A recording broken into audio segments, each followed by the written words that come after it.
नमस्कार गोरेगावकरांनो, आज रविवार आय लव्ह गोरेगावच्या माध्यमातून मी अमित जोशी पुन्हा एकदा तुमच्या समोर आलोय। आजचा माझा विषय जवाहरनगर आहे।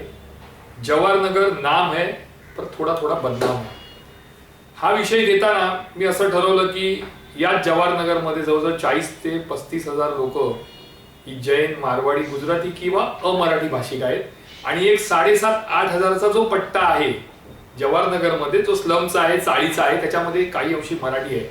त्यामुळे जितकं शक्य आहे तितके मी हिंदीत बोलणार, मराठी लोकांसाठी मी मराठीत बोलणार, पण बोलणार नक्की। सबसे पहले बात मैं जवाहरनगर की करूंगा। आप गोरेगांव स्टेशन से उतर जाएंगे, वेस्ट में आओगे तो जवाहरनगर की सीमा शुरू हो जाती है। जवाहरनगर कोऑपरेटिव सोसाइटी के अंदर कम से कम 400 के आसपास लैंडलॉर्ड है और आप पकड़ के चलो कि 300-350 यहाँ पे बिल्डिंग है। आज जवाहरनगर ये क्रीम एरिया माना जाता है। आप देखोगे तो पर स्क्वायर फीट कारपेट एरिया अगर जवाहरनगर स्टेशन के आसपास है तो उसका जो रेट है वो कम से कम 27 से 30 हजार के आसपास है, और थोड़ा आगे चले जाओगे, सुविधा हॉस्पिटल है या उसके आजू बाजू में, तो 25 से 26 हजार कारपेट पर स्क्वायर फीट है। गोरेगांव वेस्ट और ईस्ट में जो पॉश एरिया है उसमें जवाहरनगर है, लेकिन आज यही जवाहरनगर चर्चा का विषय है। धांधली है, भ्रष्टाचार है, घोटाला है, इससे बंधा हुआ ये जवाहरनगर है। जवाहरनगर में मैंने जैसे आपको पहले ही कहा कि 350 से 400 लैंडलॉर्ड है, यानी उतनी ही बिल्डिंगें हैं। ये पुरानी बिल्डिंगें हैं, इनकी एक तो मरम्मत करनी है या फिर वहां पे रीडेवलपमेंट आना है, जिसे हम लोग कहते हैं पुनर्विकास। गए 4-5-6 साल से यहाँ पे पुनर्विकास का काम चल रहा है। कम से कम 50 से ज्यादा यहाँ पे नई इमारतें खड़ी हो गई है। जहाँ पे 10-12 लोग रहते थे वहां पे उसी बिल्डिंग में अब कम से कम 60 और 70 लोग रहने को आ चुके हैं। सुविधा कुछ नहीं है। बिल्डर आता है, इमारत को खड़ी करता है, लोगों को बेचता है और चले जाता है। सुविधा कुछ नहीं है। आज भी अनेक लोगों की गाड़ियां जो है वो सोसाइटी के बाहर खड़ी रहती है, क्योंकि सोसाइटी के अंदर जगह नहीं है। उनका पानी का मसला भी थोड़ा थोड़ा चल ही रहा है। अब सबसे बड़ी बात यह है गोरेगांव के जवाहरनगर कोऑपरेटिव सोसाइटी के बहुत धांधली है इसमें। मैं धांधली इसके लिए कह रहा हूं कि यहाँ पे जो सभासद है, जो पदाधिकारी है, वही बिल्डर है। सब नहीं है, लेकिन बहुत सारे जो बिल्डर है वही यहाँ पे पदाधिकारी है। तो उनकी मनमानी चलती है। किसी को एनओसी देना है, किसी को ओसी देना है, तो इनको पूछना पड़ता है। लैंडलॉर्ड को परमिशन चाहिए तो इनके पास जाना पड़ता है। तो यहाँ पे धांधली होती है। ये मैं नहीं कह रहा हूं, जवाहरनगर के लोग कह रहे हैं। कई लैंडलॉर्ड तो ऐसे हैं कि जो अपनी जगह है वो किसी को देना चाहते हैं, कोई बिल्डर को देना चाहते हैं। फिर इनमें से ही जो पदाधिकारी है उनमें से ही कोई लोग आगे आते हैं। एक तो वो जगह खरीदते हैं, पूरे राइट्स ले लेते हैं लैंडलॉर्ड के पास से, या फिर दूसरा कोई बिल्डर खड़ा करते हैं, उसमें उनका झोलझाल चलता है। अब आप बिल्डर को देखिए, जो नियम बीएमसी फायर ब्रिगेड के उनको पाला नहीं जाता है। आज फायर ब्रिगेड की एक भी गाड़ी पूरे बिल्डिंग के आसपास इर्द गिर्द आ नहीं सकती। इतना छोटा रास्ता अंदर जाने के लिए गेट रखा हुआ है। कल अगर यहाँ पे, भगवान ना करे, कल अगर यहाँ पे अगर आग लगती है तो फायर ब्रिगेड की गाड़ियां अंदर कैसे जाएगी? ये सवाल का जवाब उन बिल्डरों को देना है। अगर बड़ी हानि होती है तो उसका जिम्मेदार कौन रहेगा, उसकी जिम्मेदार किसे माना जाएगा, ये भी तय होना जरूरी है। दूसरी बात, कई लोग इन सोसाइटी में है, जहां पे बिल्डिंग में रहते हैं, उनको लगता है कि नहीं, हम हमारा काम करेंगे, हम मरम्मत करेंगे। लेकिन जो लैंड ओनर होता है, लैंडलॉर्ड होता है, वो क्या करता है, वहां के स्थानिक कोई नेता रहेंगे या कोई पार्टी के पदाधिकारी रहेंगे, उनको साथ में लेता है। मुंबई महानगर पालिका का जो पी दक्षिण वार्ड है, वो वार्ड में जाते हैं, वहां पे C1 का नोटिस निकालते हैं। C1 का नोटिस, इसका मतलब यह है कि आपकी जो इमारत है वो गिरने के लायक हो गई है, तो आपसे गिरा दो, नहीं तो हम गिरा देंगे। टेनेंट बेचारे बाहर आ जाते हैं, बाहर आने के बाद वो इमारत को ढाया जाता है, वो इमारत खत्म हो जाती है और फिर टेनेंट राह देखता है कि हमारी इमारत कब खड़ी होगी, हम अपने घर में कब जाएंगे। आज बिल्डर के खिलाफ कितने केसेस ये गोरेगांव पुलिस स्टेशन में है। कम से कम गए साल भर में 4 से 5 बिल्डर के खिलाफ शिकायतें ये गोरेगांव पुलिस स्टेशन में दर्ज है, लेकिन गोरेगांव पुलिस कुछ नहीं कर रही क्योंकि वो बिल्डर के साथ मिली हुई है। कौन कौन से बिल्डर के खिलाफ कौन कौन से गुने दाखिल है, कौन कौन के बिल्डर है जिनके खिलाफ पब्लिक में नाराजगी है, ये मैं अगले बार आपको बोलने वाला हूं, वृत्त दिनांक के माध्यम से भी, आई लव गोरेगांव के माध्यम से भी। लेकिन इतना जरूर है कि जवाहर नगर में बड़ी धांधली चल रही है। दूसरी बात, जवाहर नगर कोऑपरेटिव सोसाइटी के जो पदाधिकारी है उनके ऊपर अगर आप नजर डालेंगे तो एकाध दूसरा पदाधिकारी ऐसा है जिसको पोस्ट पे लेना, उस पद पे लेना भी गलत था। यह मैटर कोर्ट में भी जा चुका था, लेकिन फिर समझौता हुआ, वो केस पीछे लिया गया। लेकिन आज उसकी भी चर्चा जवाहर नगर जो रहीवासी है उनमें चल रही है। अब दूसरी बात ये आती है, अगर लैंडलॉर्ड गलत है तो कई जगह पे जो रहीवासी है, वहां के जो टेनेंट है वो भी गलत है। आप इतने सालों से भाड़े पे रह रहे हैं, आप महीने का 500 रुपया 400 रुपया देके 1 BHK 2 BHK में रह रहे, फिर हर बार अगर आप लैंडलॉर्ड के भरोसे रहोगे तो कैसा चलेगा। अगर एक बल्ब भी गया तो लैंडलॉर्ड लगाएगा, कहीं पे छोटा सा छिदा आया लैंडलॉर्ड करेगा, तो लैंडलॉर्ड के भरोसे क्यों रहना है। अगर आप 2 BHK में आज भी 500,000 रुपया देके रह रहे हो तो आपका भी कुछ फर्ज है कि आपको भी कुछ पैसा डाल के मरम्मत तो करनी चाहिए। अगर आप मरम्मत के लिए आगे आओगे तो C1 की नोटिस की जरूरत नहीं है, C2 की नोटिस लेके आप कर सकते हो। अब तीसरी बात यह आती है कि राजनीतिक, कोई भी राजनीतिक दल, ये कोऑपरेटिव सोसाइटी के जो पदाधिकारी कोई मनमानी चल रही है उसके खिलाफ बोलने के लिए आगे नहीं आता है। कोई भी राजनीति, एक का दूसरा छोड़ दो।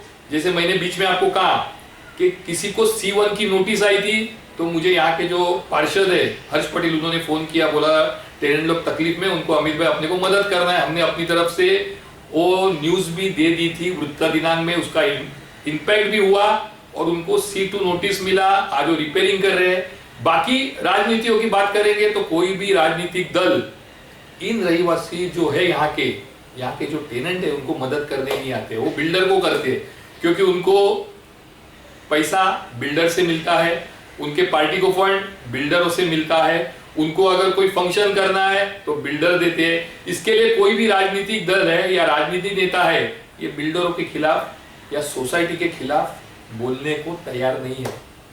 मैं अपील करूंगा जवाहर नगर के रहीवासियों को कि अगर आपको ऐसा लगता है कि आपको फंसाया गया है, आप पे दबाव बना हुआ, तो आइए हमारे साथ, हम मिलके ये लड़ाई लड़ेंगे।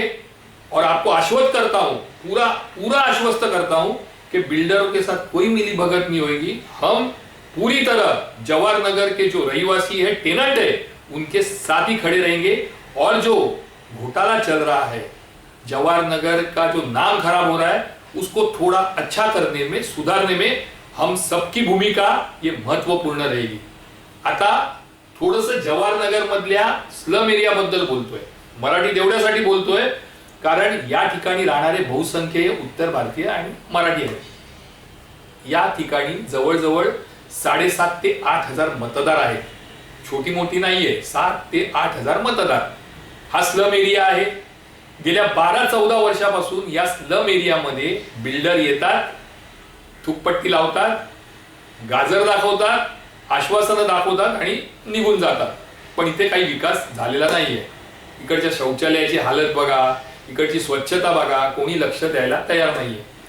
SRA स्कीम करायची म्हटली तर बिल्डर येतो, सर्वे करतो, अच्छा येताना लोकांनी विरोध करू नये म्हणून अनोळखी लोक घेऊन येतो आणि येताना पोलीस स्टेशनला सेट करून येतो। त्यामुळे रहिवाशाने जरी तक्रार केली येथील तरी गोरेगाव पोलीस काही कारवाई करत नाही, हा आजपर्यंतचा इतिहास आहे। या सर्व रहिवाशांना स्वप्न दाखवली जातात झोपडपट्टी पुनर्वसन योजनेची, 10-12 वर्ष झाली अशी स्वप्न दाखवली जातात, पण ती पूर्ण केली जात नाही, पूर्ण केली गेलेली नाही।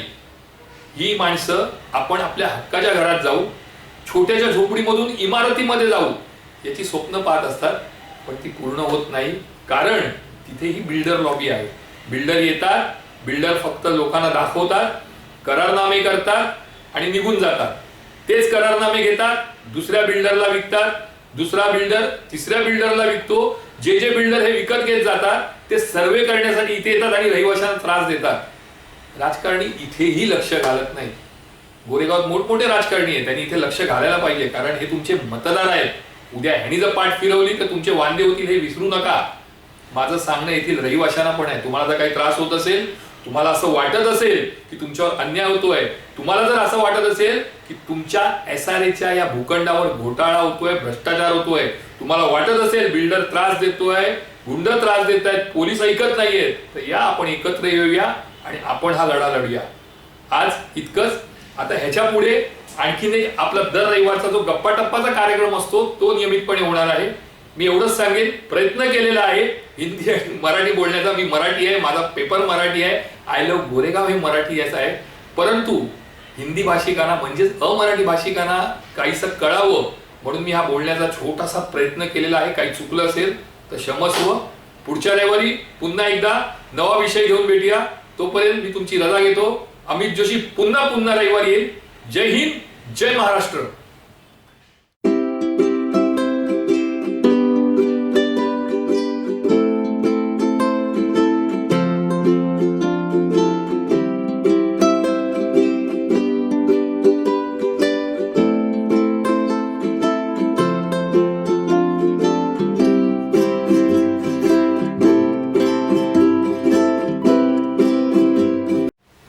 गोरेगावकरांनो, मी सांगितल्याप्रमाणे आपला हा दुसरा गप्पा टप्पाचा विषय.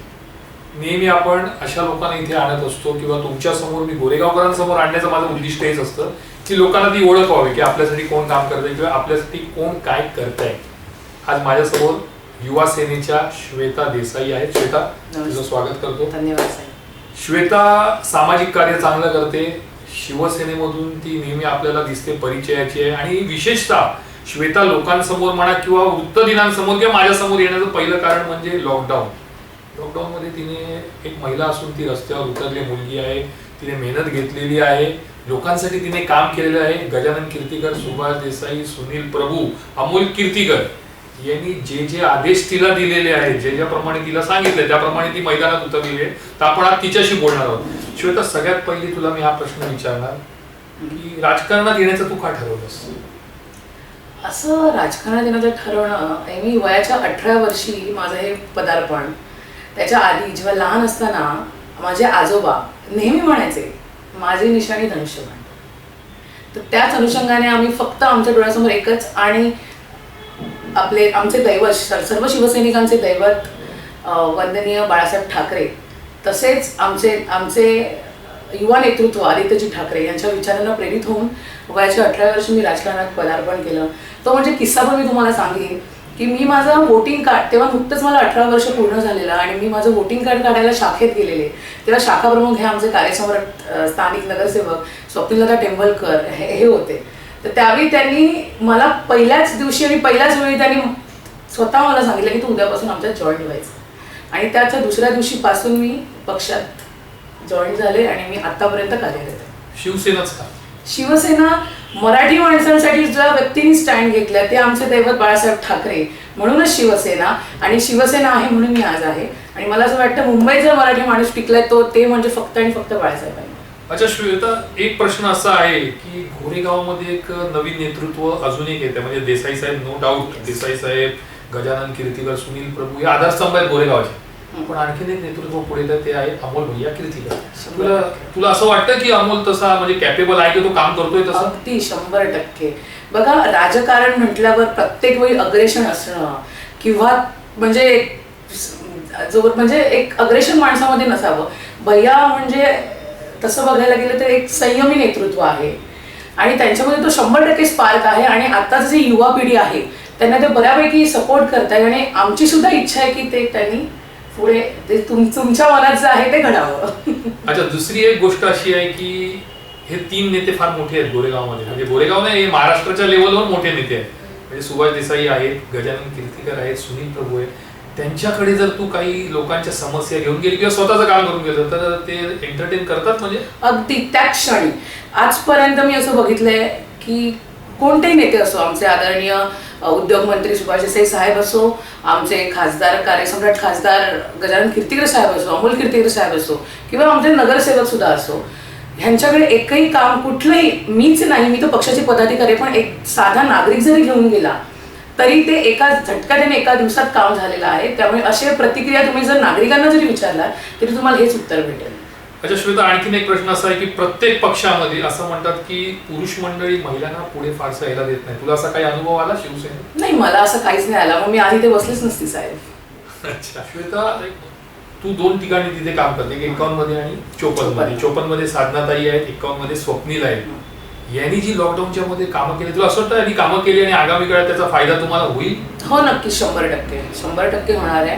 कारण की जेव्हा लॉकडाऊनचा काळ हा चालू झाला तेव्हा सर्वांचे नोकऱ्या धंदे गेलेले, रोजगार निर्मिती होत नव्हती, अन्नधान्य घरात काहींच्या नव्हतं. अशा लोकांना आमच्या नगरसेवकांनी धान्य पुरवलं गेलंय. त्याच्यामुळे त्यांचे काही 1-2 का महिना असू दे, पण त्यांचं घर चाललंय व्यवस्थित. तसेच अनेक विविध कामं असू देत, नागरिक जेव्हा त्यांच्याकडे घेऊन गेले त्यांनी ही कामं पूर्णपणे केलेली आहे. त्याच्यामुळे मला असं 100% वाटतं की येणाऱ्या आगामी महानगरपालिकेच्या निवडणुकीत हे तुम्हाला 100% दिसेल. जे त्यांनी काम केलंय त्याची प्रचिती तुम्हाला नक्कीच आगामी येणाऱ्या काळात येईल. अच्छा श्वेता, एक प्रश्न तुला मी एवढ्यासाठी विचारतो कारण तू त्या विभागामध्ये राहतेस, मी पण सतत त्याच्यावर लिहित आलेलो आहे. तो म्हणजे शाखा प्रमुख अजित भोगले. येस. माझ्या नजरेत असं आहे की अजित भोगले म्हणा किंवा इकडे संजय जयस्वाल आहे आमच्याकडे, किंवा पिंट्या गडदे आहे, ही मंडळी आहे ना, या मंडळी, रवी साळवी आहे, अतिशय चांगलं काम केलेलं प्रचंड. तर तुझ्या एरियामध्ये लोकांना अजित बद्दल काय वाटतं? म्हणजे अजित भोगले आणि रामाणे दीपक मला वाटतं, तर त्या शाखा प्रमुखांनी कामं केली आहेत एवढी की त्यांचं नाव जे आज चाललंय त्याचं? 100% कामं केली आहेत. बघा, काही कामं जेव्हा आपण करतो ना तेव्हा ती फेसबुकला दिसतात, तुम्हाला सुद्धा, तुम्ही सुद्धा त्याची नोंद घेताय. आणि म्हणून तुम्ही हा मला प्रश्न विचारलाय आज की अजित भोगलेने असं एक दिवस गेला नसेल की ज्याने सकाळी 7 वाजता ती उठली नसेल, त्यांनी काम चालू केलं नसेल. म्हणजे ते फॉगिंग पासून असू दे किंवा फवारणी असू दे, प्रत्येक कामं अजितदादांनी केली आहे. त्याच्यामुळे आम्हाला अभिमान आहे की आम्हाला असे शाखा प्रमुख लाभले. अच्छा, एक शेवटचा प्रश्न मी तुला असा विचारेन, युवा सेनेबद्दल. गेल्या 1.5-2 वर्षात युवा सेनेची ताकद काय ती गोरेगावात दिसली. म्हणजे पूर्वी गोरेगावात बेसिक म्हणायचे युवा सेनेचं, असं एवढं काही दिसलं नव्हतं. त्याचं श्रेय कोणाला देशील? आदित्य साहेब ठाकरे. साहेब तर आहेतच, ते तर साहेब आहेत, त्यांनी आदेश द्यायचा आणि तुम्ही काम करायचं. पण जे गोरेगावातली बाकी लोक आहेत त्यांनी एकत्र येऊन केलेलं हे काम आहे सगळ्या युवा सेनेने. अगदी बरोबर आहे. बघा, सन्माननीय मंत्री महोदय आदित्य साहेब ठाकरे यांच्या नेतृत्वाखाली आम्ही सध्या काम करतोय.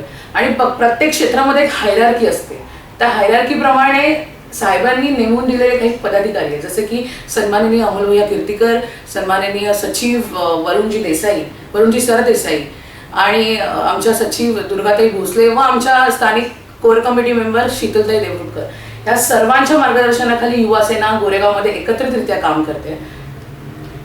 तर या होत्या श्वेता राजकारणात आहे, समाजकार्यही करतात, राजकारणही करतात. आपण त्यांना त्यांच्या पुढच्या जी त्यांची वाटचाल आहे त्या वाटचालीसाठी त्यांना शुभेच्छा देऊया. जय हिंद, जय महाराष्ट्र. धन्यवाद.